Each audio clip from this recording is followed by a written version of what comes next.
할렐루야. 축복합니다. 오늘 성가대 엄청 잘했죠?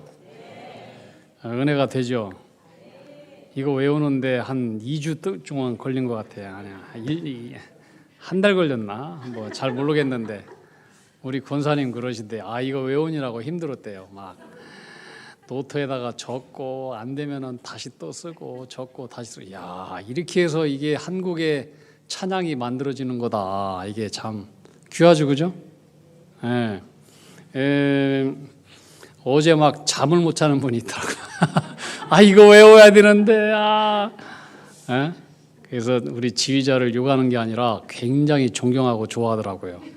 한 번도 이렇게 찬송가를 이렇게 우리가 찬양하다 보면은 처음부터 끝까지 잘 안 이어지고 그냥 이렇게 흥얼흥얼 부르는 찬양이 있는데 외우니까 이제 이 찬양은 절대로 안 까먹을 것 같아요.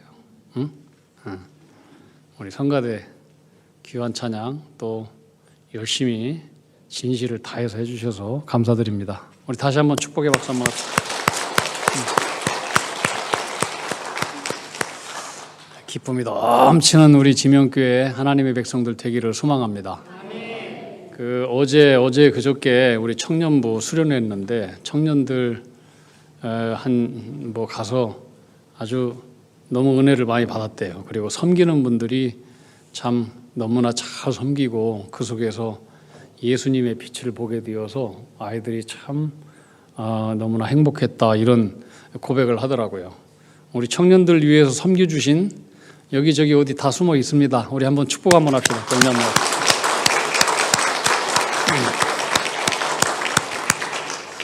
오늘 말씀의 제목을 역전, 잔치의 주인은 바뀐다 이렇게 정했습니다. 어떤 공들이 모여가지고 자기들의 어떤 신세를 한탄하는 성토대회를 했답니다. 배구공이 딱 나타나가지고 나는 힘들어 죽겠어. 날마다 싸다기 맞으면서 살아. 키 큰 사람들이 막 높이 공을 올려놓고 싸다기를 때리는데 미치겠어. 그랬더니 저쪽에 있는 축구공이 딱 오더니 그래도 너는 나서 나는 맨날 발로 까요. 머리로 치고 뭐 그 정도면 나보다 훨씬 더 좋은 운명이야. 탁구공이 나타납니다. 나 아주 미치겠다고 막 주걱 같은 걸로 막 나를 후려치는데 공중으로 뻥 올려가지고 막 깎고 막 돌리고 현기증 나.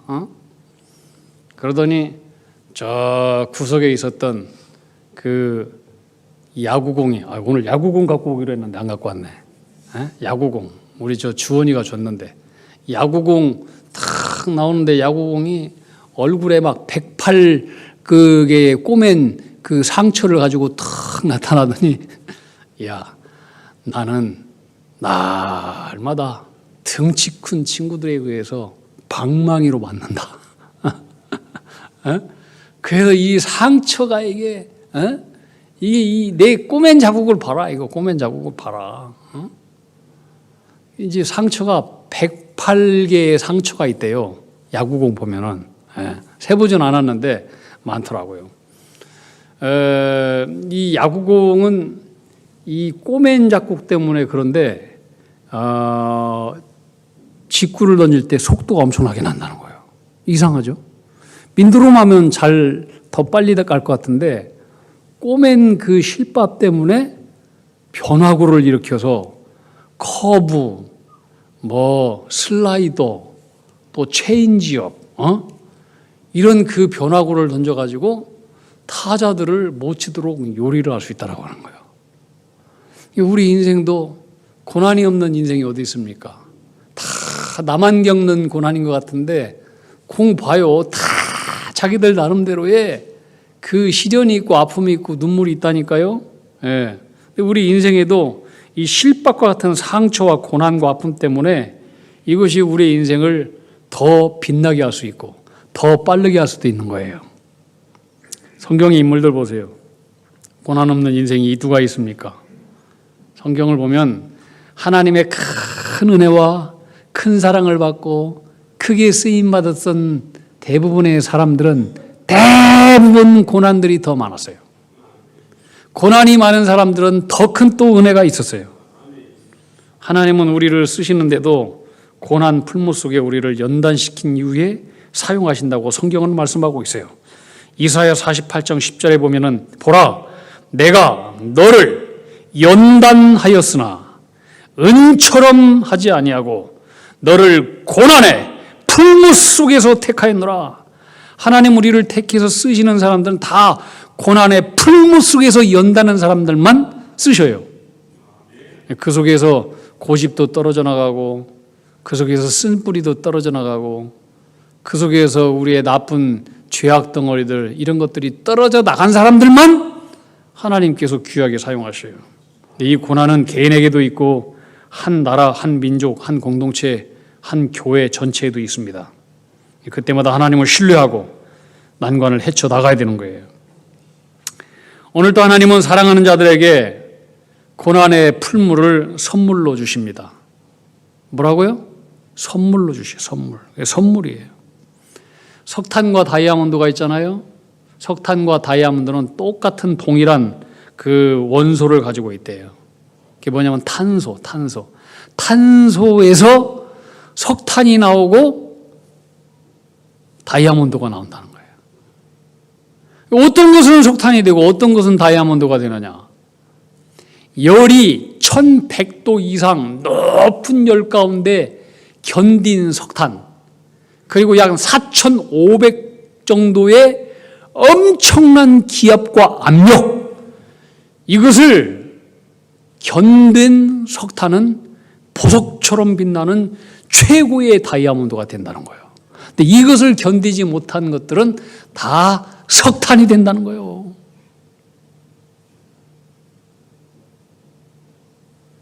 여러분 성가대 한번 옆 사람 쳐다보세요. 석탄입니까?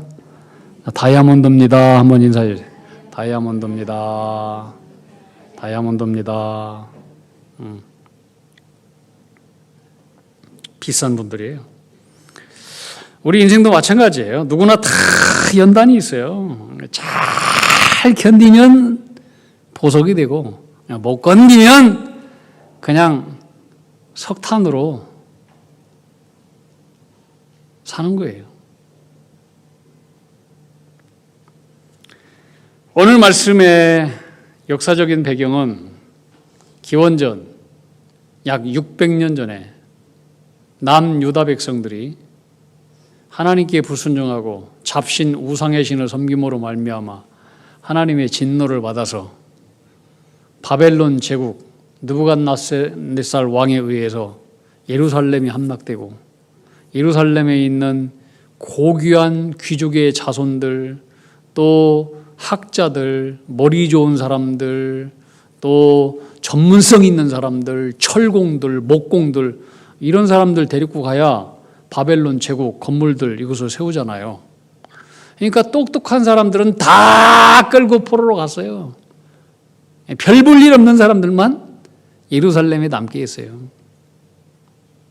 근데 그렇게 끌려간 귀족의 자손 가운데에 다니엘이 있었고 그의 세 친구, 오늘 본문의 주인공 사드락, 메삭, 아벳느라고 하는 이런 청소년이 있었어요. 그 나이 15살이었어요. 그리고 그 가운데는 하나님의 선지자였던 에스겔도 있었어요. 포로로 끌려갔던 사람들은 바벨론에서 하나님 앞에서 진심을 다해서 눈물을 흘리며 회개를 했습니다. 근데 예루살렘에 끌려가지 않은 남은 자들은 회개하지 않았습니다. 우리는 재수가 참 좋다. 저 끌려간 사람들은 진짜 재수가 안 좋은 사람들이다.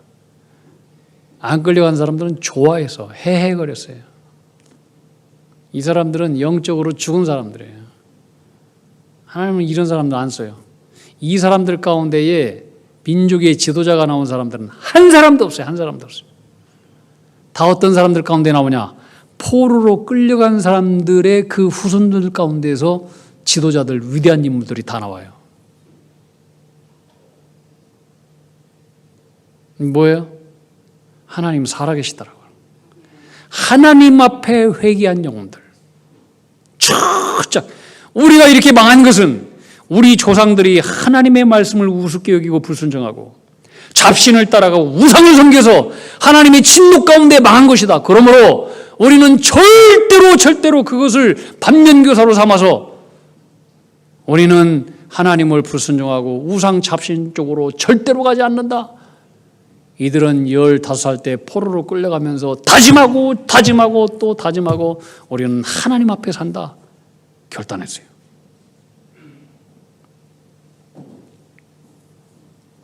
여러분, 포로로 끌려갔던 백성들이 유일한 소망이 있다면 뭐겠습니까? 고향으로 돌아오는 거예요. 고향으로.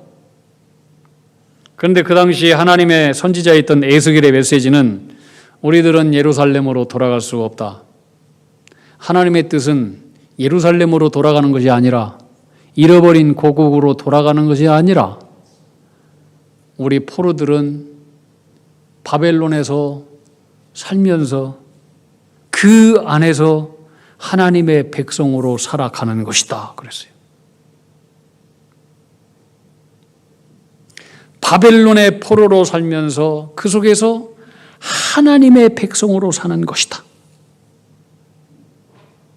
자, 그렇다면 이 포로된 자들이 다시는 고향으로 돌아갈 수 없다, 본국으로 돌아갈 수 없다, 부모님 영원히 이제 못 본다, 돌아갈 희망이 없다, 그러면은 이제 무엇을 바라보며 살아야 되겠습니까?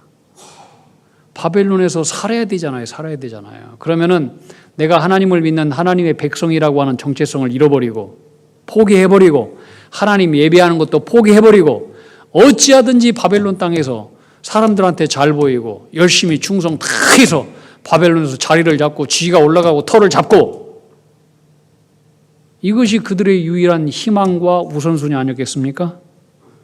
그것이 현명한 방법이라고 생각했을 거예요. 그런데 포로 백성으로서 하나님께 예배할 수도 없고 우상이 우글거리는 이 우상의 나라 바벨론에서 오직 우리는 하나님만 바라보면서 하나님 앞에서 살겠다라고 뜻을 정한 사람들이 있었다는 거예요. 10,000명 끌고 갔어요. 10,000명. 근데 이 중에 10,000명들이 다 하나님 앞에 뜻을 정했을까요? 그렇지는 않았어요. 그 중에서 정말 몇 사람들이 그렇게 뜻을 정했어요. 근데 놀라운 것은 불과 나이 15밖에 안 됐던 이 청소년, 오늘 학교로 얘기하면 중학교 2학년 정도 되는 나이네요. 부모님과 생리별하고 아무도 돌봐주지 않는 그런 땅에서 다니엘, 그의 세 친구 사드락, 메삭, 아벳느고 이 10대 청소년들은 자기를 지켜주는 울타리가 하나도 없는 상태 속에서 우리는 하나님 앞에서 산다. 나는 믿음으로만 산다. 우상 쪽으로 안 간다. 이렇게 믿음을 지켰어요. 놀랍죠? 이들이 이 우상의 문화 속에서 믿음을 지키며 살아간다라고 하는 것은 마치 계란으로 바위를 치는 거예요. 세상의 상식은 바위로 계란 치는 거예요. 그건 상식인 거예요. 그러나 믿음은 계란으로 바위를 치는 거예요. 하나님의 능력으로. 그래서 이기는 거예요. 할렐루야. 이 어린 소년들은 그렇게 자기의 생명을 하나님 앞에 걸어놓고 십자가에 걸어놓고 살았어요. 그러다 보니 그들의 앞에는 여러 가지 고난들이 많았어요. 환난도 많았어요. 실제로 죽음의 위험이 늘 따라다녔어요. 신앙을 지키다가 오해받고 시기 질투받고 수많은 모함과 고소와 고발을 당하고 사자굴에도 들어가고 영광로 속에도 던져졌어요. 이들은 유다 나라의 유다의 역사 가운데 가장 암울하고 가장 비관적이고 가장 절망적인 그런 시대를 살았던 사람들이에요. 그런데 어둠이 깊으면 깊을수록 별은 빛나고 어둠이 깊으면 깊을수록 사탄의 역사가 크면 클수록 하나님의 능력도 더 크게 역사하는 법이에요. 이들은 더 크게 믿음으로 하나님 앞에 도전했어요. 더 크게 하나님 붙잡았어요. 우리는 하나님의 백성이 도대체 무엇으로 살아가는가? 무엇 때문에 이 땅에 존재하는가? 이런 생각을 할 때가 있어요. 그런 질문도 받아요. 하나님 사람은 왜 이 땅에 살아갑니까? 이유가 뭡니까? 존재하는 이유가 뭡니까? 우리는 생각하기를 하나님의 백성들은 하나님의 사랑을 받고 하나님의 축복과 은혜를 받기 위해서 살아가는 존재다, 이렇게 생각을 합니다. 아멘 하면 안 돼요. 여러분 그렇게 생각하죠?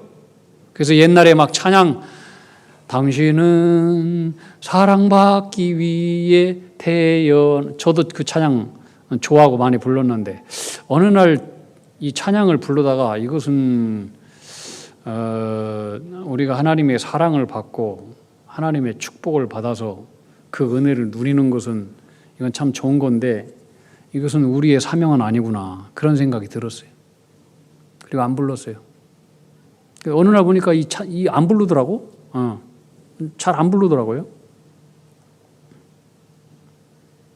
우리의 사명은 하나님의 사랑받고 은혜를 누리고 이게 아니라 우리가 이 땅에 존재하는 이유, 목적, 하나님께서 이 땅에 우리의 생명을 심어놓은 그 이유, 목적은 뭐냐? 오직 하나님만이 참 하나님을 나타내기 위해서 우리를 이 땅에 존재케 하시는 거예요. 한번 따라해 볼까요? 오직 하나님만이 참 하나님이심을 나타나기 위해서 하나님 우리를 심으셨다.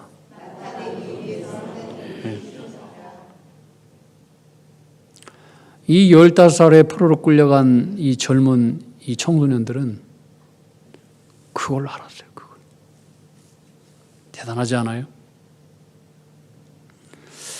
오늘 본문에는 당시 가장 막강한 바벨론 제국의 느부갓네살 왕, 보통 사람이 아니에요. 이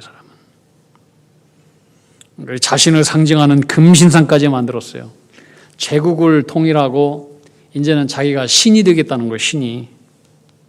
그래서 금신상 만들어 놓고 자기 모든 자기가 정복했던 세계의 사람들이, 대신들이 그 금신상 앞에 절하게 만들고 예배하게 만들었어요. 오직 우상 앞에 절하지 않는 자는 다 풀무불에 태워 죽이겠다. 절하지 않는 민족은 누구밖에 없습니까? 하나님 백성 외에는 없어요. 이게 뭐냐, 이것은 하나님의 백성을 제거하기 위한 사탄의 무서운 음모예요. 하나님의 백성만 이 땅에 제거하면 온 세계가 자기가 통치하는 세계가 되는 거니까. 이게 사탄의 음모였어요. 왕은 제국에 명령하기를 금신상 낙성식 때 절하지 않으면 뜨거운 풀무불에 던져 다 태워 죽이겠다. 금신상 만들 때 금을 붓고 철을 붓고 해서 뜨거운 풀무불 재련하지 않았겠습니까? 금신상 만들어 놓은 옆에 용광로가 있었던 거예요. 그대로 용광로가. 그 성경학자에 가면은 여기에 바벨론 제국의 지위 높은 사람들 약 10만 명 정도가 다 모였다라고 얘기를 합니다. 어마어마한 거예요.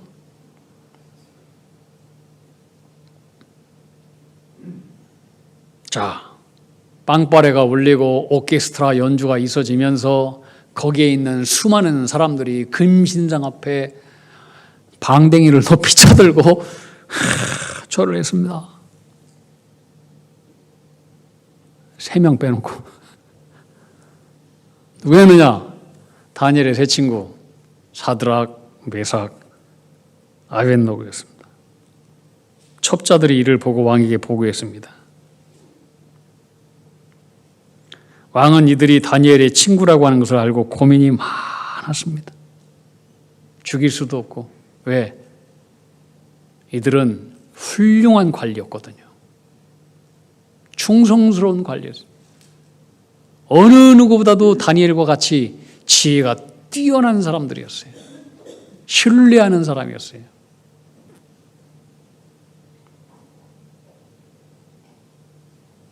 그리고 그 당시에 다니엘은 국무총리였어요. 다음 주에 말씀드리겠지만 더 자세하게. 다니엘은 바벨론 왕이 제일 신임하던 사람이었어요. 그러니까 바벨론 왕 느부갓네살 왕은 자기가 지위가 높지만은 다니엘과 그가 믿는 하나님을 두려워했었어요. 다니엘 앞에 절까지 했었으니까 느부갓네살, 너가 믿는 하나님은 정말로 세계 위에 뛰어난 하나님이시다. 다니엘 앞에 절했던 사람이에요. 이 사람은 누구 앞에 절을 할 수 있는 사람이 아니에요. 절대로. 그러니까 다니엘이 믿는 하나님을 두려워했어요. 그러니까 사드락, 메삭, 아벳느고도 두려워한 거예요. 그 친구니까 당연히 하나님 잘 믿는, 절하지 않을 것도 뻔히 알았어요. 그래서 누구냐? 사드락, 메삭, 아벳느고라고요. 깜짝 놀랐을 거예요. 그래서 그들을 불러놓고 설득과 휴를 합니다. 다니엘 3장 14절 말씀이에요. 느부갓네살이 그들에게 물어 이르되 사드락, 메삭, 아벳느고야, 너희가 내 신을 섬기지 아니하며 내가 세운 금신상에게 절하지 아니한다 하니 사실이냐? 이게 물었으면 대답을 들어야 되잖아요. 대답을 들을 필요도 없어. 왜? 뻔하니까. 그리고 자기 말만 하는 거예요. 자기 말만. 내가 세운 금신상에 절하지 아니한다 하니 사실이냐? 그래 놓고 뭐라고 하느냐? 자기 얘기를 계속하는 거예요. 이제라도 너희가 준비하였다가 여러 악기, 오케스트라다가 연주가 크게 울리면 내가 만든 신상 앞에 절하는 것이 좋겠다. 내 얼굴을 봐서라도, 좀 나를 봐서라도 네가 좀 그렇게 해줬으면 좋겠다. 이건 권유하는 거예요. 권유하면서도 이제 협박도 해요. 뭐라고 협박하냐? 너희가 근데 만약 내 뜻을 어기고 내가 기회를 줬는데 절을 하지 아니한다. 그러면 저기 봐라, 저기 풀무불, 맹렬히 타는 풀무불 용광로 가운데 너를 던져 넣을 것이다. 그러면 능히 너희를 내 손에서 건져낼 신이 누구겠느냐? 다시 말해 이건 네가 믿는 그 하나님도 너희를 못 건져낼 것이다. 영적인 자존심을 건든 거예요. 영적인 자존심을. 하나님도 못 구원해. 내가 최종 결제자야. 그런데 사드락, 메삭, 아벳느고는 그게 아니에요. 최종 결제권자는 당신이 아니고 하나님입니다. 분명히 했어요. 자, 지금 어떻게 보면 이 세 사람은 굉장한 위기에 몰려 있어요. 이제 어떻게 해나갈 수 없어요. 그대로 불구덩이에 던져져요, 지금. 그러면 일단 살고 봐야 되잖아요. 소낙비는 피하고 보자 이런 말도 있듯이. 왕이요, 저희가 잠시 정신이 출장 나갔다 왔나 봅니다. 저희가 잠깐 미쳤어요. 왜 그런 생각을 했는지. 왕이요, 잘못했습니다. 이제 왕 그 신상 앞에 절을 하겠습니다. 이렇게 나와야 이게 상식적인 이야기의 전개예요. 그렇게 하지 않았어요. 여러분 같으면 어떻게 하겠습니까? 여러분 같으면. 저도 이 말씀을 놓고 좀 고민을 했어요. 고민했다라고 하는 것은 이게 참 단순하지 않다는 거예요. 이게 간단하지 않아요. 이 세 친구들은 고민도 하지 않았어요. 머뭇거리지도 않았어요.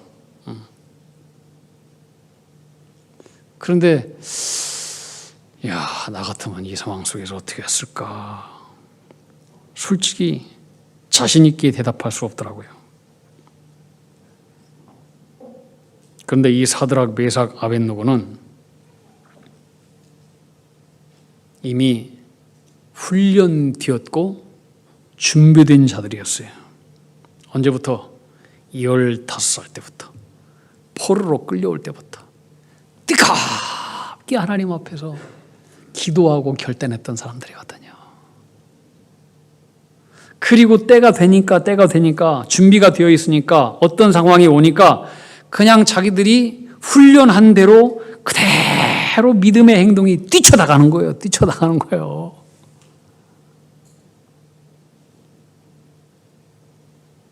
일부 예배 때 그런 소리 했어요. 제가 이제 그 공수부대에 한 3년 동안 근무하면서 낙하산 뛰어내릴 때 연습을 많이 했어요. 낙법 연습을. 10m 막타워라고 하는 것을 타면서 그냥 낙법 연습을 뭐 하는 건데, 근데 이제 아침에 출근을 하는데 아파트에서 부대까지 가려면은 내리막이에요. 내리막으로 쭉 가는데 왼쪽에는 낭떠러지가 있어요. 그리고 거기에 그 큰 바위 덩어리가 있고, 근데 이제 어느 상사분이 자전거를 타고 쭉 이제 부대로 출근을 하다가 내리막이에요. 커브도 있고, 이제 저를 보고 목사님 충성하면서 이렇게 가더라고. 그런데 속도가 크다 보니까 내려가다가 커브를 꺾지 못하고 그냥 박아버린 거예요. 바위를. 그러니까 딱 박으니까 그냥 푹 터가지고 저 밑에 있는 낭떠러지로 뚝 떨어지더라고. 그래서 이거 대형사고 났구나, 대형사고 났어. 하고 걸어가 봤어요. 그랬더니 툭툭툭툭 털더니 아이 쪽팔려. 그러면서 목사님 충성하더니 다시 가더라고. 여러분, 이게 공수부대원들의 훈련이에요. 그렇게 훈련이 돼 있으니까 어떤 위험 속에서도 그냥 딱 둥글어 버리는 거야. 그래서 사고가 나지 않아.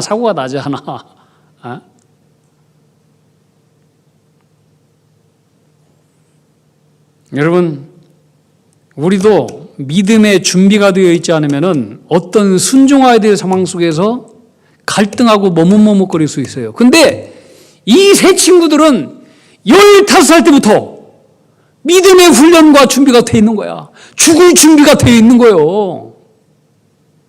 그 상황에 와서 머뭇거림이 없어요. 머뭇거림이.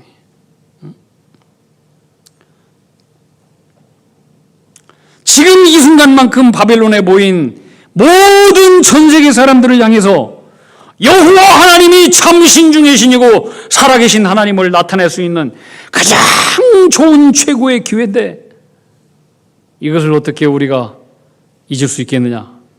이 세 명의 친구들은 그런 생각한 거예요. 그리고 16절에 이렇게 말씀하여 왕이여 우리가 이 일에 대하여 왕에게 대답할 필요가 없나이다. 이것은 타협할 것도 없고 더 이상 이야기할 대상이 아니라고 하는 거예요.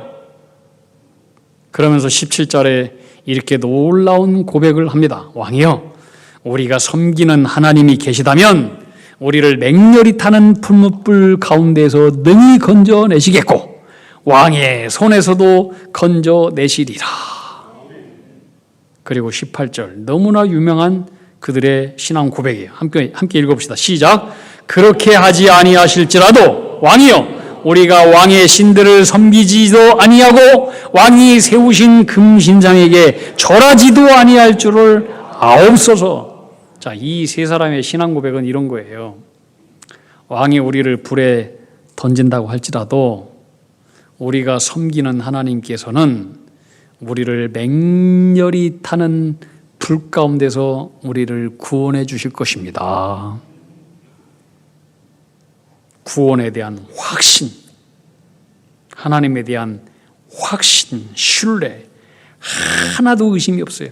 또 한 가지, 그러나 하나님께서 우리를 구원하실 능력이 있으시지만 하나님께서 다른 뜻이 있어서 그렇게 하지 않고 우리를 불구덩이에 던진다고 할지라도 우리는 하나님의 사랑을 결코 의심하지 않습니다. 내가 바라는 대로, 내가 계획한 대로 되지 않아도 우리는 하나님의 주권과 선하신 섭리를 절대로 의심하지 않고 신뢰하고 인정하고 감사할 수 있습니다. 얼마나 위대한 신앙입니까? 자, 여러분, 이 위기 앞에 이 세 명의 사람들은 그 어디에도 당황하는 구석이 없어요. 그죠? 이 얘기를 듣고 이제 누가 당황합니까? 역전됐어요. 느부갓네살 왕이 지금 당황하게 된 거예요. 이렇게 나오면 안 되는데 쟤들이? 내가 죽인다고 위협까지 했는데 너무나 당당한 거야. 너무나 당당한 거야. 당황하는 것도 없어. 그러니까 왕이 당황스러운 거예요. 그렇지 않아도 왕은 화를 참고 이들에게 관대하게 기회를 한 번 더 준다고 했는데 지금 세계 모든 사람들, 신하들, 부하들이 모여있는 자리에서 이 대제국인 왕인 느부갓네살이 다니엘 세 친구가 우리가 왕의 신들을 섬기지도 아니하고 왕이 세우신 금신상 앞에 절하지도 아니할 줄을 아십시오. 이 말에 얼마나 당황스러워요. 이 제국의 왕이. 응? 자존심이 완전히 구겨진 거예요. 자신의 잔치 자리를 이 세 사람들이 완전히 뒤엎어버린 거야 지금. 너무나 당황했어요. 그래서 이 세 사람이 위기에 몰린 게 아니라 왕이 위기에 몰린 거예요. 저는 여러분 믿음으로 마귀와 세상을 당황케 하는 하나님의 사람이 되기를 주님의 이름으로 축복합니다. 마귀를 당황케 하고 마귀를 소화불량 걸리게 만들고 마귀를 우울증 걸리게 만들고 분열증게 만들어서 마귀를 초토화시키는 그런 믿음이 여러분에게 있어지기를 축복합니다. 너무 당황했어요, 느부갓네살은. 그래서 지금 사람들 앞에서 화를 폭발하면서 자신의 세면을 채우기 위해서 얼굴빛 싹 바꾸고 이제 풀무불을 평소보다 7배나 더 뜨겁게 해버려라. 그리고 저들을 그 풀무불에 던져버려라. 명령했습니다. 이 세 명은 결박을 당한 채 풀무불 속에 던져졌습니다. 얼마나 뜨거웠던지 그들을 잡아서 풀무불에 집어넣는 간수들이 그 불에 타서 죽었습니다. 얼마나 뜨거웠던지. 자, 이들은 어떻게 될까요? 이들의 운명은.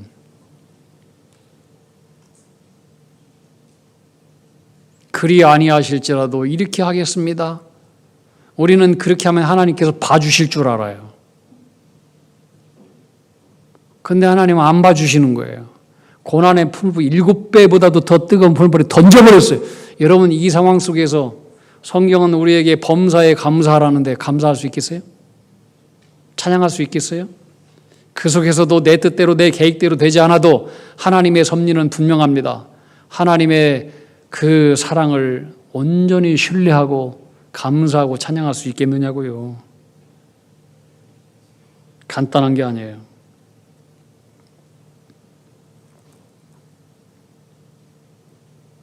그러나 아직 좋은 것은 오지 않았습니다.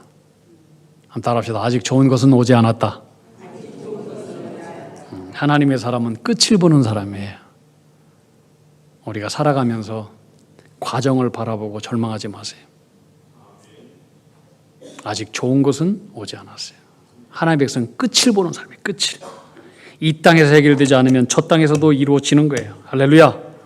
우리의 때는 하나님 손에 달려 있어요. Our times are in His hand. 주님의 손에 달려 있어요. 그리고 아직 가장 좋은 것은 오지 않았어요. 저는 오늘 말씀을 한 시를 읽으면서 말씀을 마치려고 합니다. 영국의 시인인데 로버트 브라우닝의 시예요. 가장 좋은 것은 아직 오지 않았다. The best is yet to be. 아직 가장 좋은 것은 오지 않았다. 인생의 초반, 중반은 인생의 마지막을 위해서 있는 것, 지어진 것. 우리의 때는 하나님 손에 달려 있다네. 주께서 말씀하시길 전체는 나의 계획이라. 젊은 시절은 반밖에 보이지 않을 뿐. 하나님을 신뢰하라. 전체를 보아라. 그리고 두려워하지 말아라. 결국 이 잔치는 왕의 잔치로 끝나지 않았습니다. 하나님의 잔치로 끝났습니다. 믿음의 사람의 잔치로 끝났습니다. 역전되었습니다. 이런 은혜가 오늘 예배드리는 하나님의 모든 사람들 가운데 여러분의 인생과 자녀 가운데 있어지기를 주님의 이름으로 축복합니다. 우리 함께 찬양하겠습니다. 그리 아니하실지라도. 감사해요.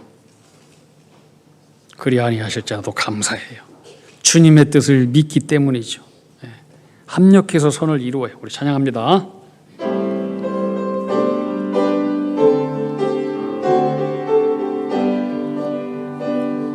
그리 아니하실지라도